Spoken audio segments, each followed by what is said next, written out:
Magandang araw sa inyong mga kapugi. Para mapaganda pa natin lalo ang ating kubo ay nagpatulong ako dito sa aking mga bayaw para kumuha ng maraming kawayan dito sa malayo. Sipag at syaga lang ang puhunan, bonus na lang ang kapugian.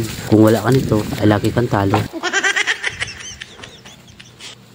Ngayong araw pala mga kapugi ay hindi muna tayo magluluto dito sa ating kubo dahil kukuha muna kami ng kawayan doon sa malayo. Nagpatulong pala ako dito sa aking mga bayaw para marami ang makukuha nating kawayan. Kung napansin nyo ay mag-isa lang ako dito naglalakad dahil nauna na silang dalawa doon sa aming pupuntahan. Sa nilalakaran natin dito ay meron tayong madadaanan ng isang malaking puno ng pili. Nagbiyak ako dito ng isang bunga para may kinakain habang naglalakad, kaso wala itong laman mga kapugi at hindi na rin ako nagtagal dito. Umalis na din ako kagad para makapunta na ako sa kanila. Medyo malayo talaga ito sa aming kubo mga kapugi, kaya kung kukuha ka ng kawayan dito dapat ay marami ang iyong madadala para hindi masayang ang iyong pagod sa pagpunta. At nung nakarating na ako dito ay nabutan ko ang aking bayaw na nagpuputol ng kawayan. Para makatulong na sa kanila ay sinabit ko muna itong aking bag na may laman na tubig at tinapay dahil sigurado kami dito magtatagal sa kuha ng kawayan mga kapugi. Bala ko pa kasing i-improve pa ang ating kubo, maglalagay ng malapad na upuan at babaguhin ang lamisa doon sa gitna. Bulok na kasi yung lamisa sa loob ng ating kubo kaya kailangan na natin yun palitan.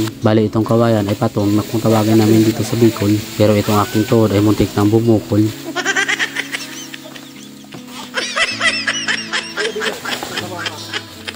Maganda talaga na meron kang kasama sa pagkuha dito mga kapugi dahil mabilis lang at para magaan ang iyong mga ginagawa. Ang isa ay nagpuputol dito ng kawayan, tapos ang isa naman ay siya naman ang nagbibiyak. Ako naman ang tagaputol doon sa puno. Pero kung solo mo itong gagawin ay sigurado akong ilang oras mo itong matatapos. Maganda din kasi na meron kang kasama para habang nagtatrabaho ay may kinakausap ka. Hindi mo kasi mapapansin ang oras kapag nalilibang kayo sa kwentuhan habang may ginagawa. Pinuntahan ko din pala yung isang tambak dito para bilangin ito kung ilang piraso. Hindi kasi namin dadalhin ito ng buo mga kapugi para medyo magaan at marami ang aming madadala ay dito na namin binibiyak at nililinisan. At kung nauhaw na tayo dito ay kumuha lang ako ng tubig dito sa aking bag at tinapay para magkaroon ng laman ang ating tiyan. Hindi kami sabay dito nagmerienda. Kapag nagugutom at nauuhaw ay kanya-kanya na lang kuha dito sa aking bag. Medyo mataas na dito ang araw kaya malinsangan na itong ating kapaligiran, pero mas okay na ito kaysa lagi ditong maulan. Madulas kasi ang aming dinadaanan kapag nababasa ang lupa dahil sa ulan. At kung marami na kami ditong nalinisan na kawayan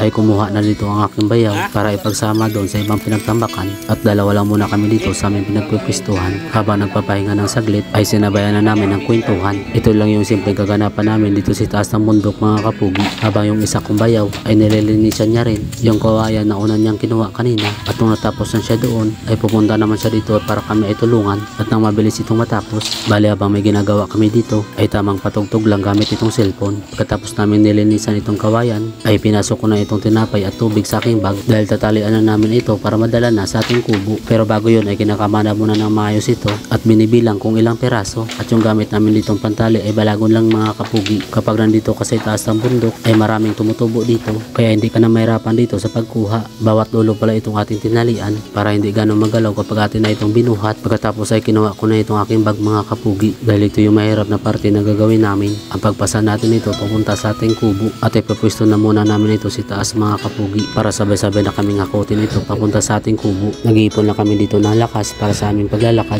at umalis na kami dito sa kawayanan mga kapugi. Di pa nga malayo yung aming nilalakaran ay grabe na yung pagod ang aming naramdaman kaya nagpahinga na muna kami ulit dito ng saglit. Hindi ko na pinuhaan ng video yung iba namin pagtigil mga kapugi.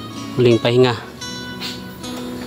5 beses kami dito nagpahinga bago kami nakabot sa aming kubo. At pagdating namin dito ay dito lang namin sinandal sa puno ng nyug. Pagkatapos namin dito magpahinga ng saglit ay bumaba na kagad kami dito ng bundok. Kaya hanggang dito na lang muna ang ating vlog mga kapugi. Maraming salamat.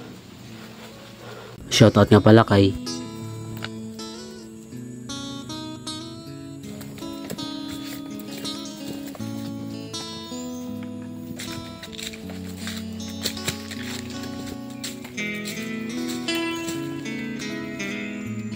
at yun lamang po mga kapugi. Maraming salamat.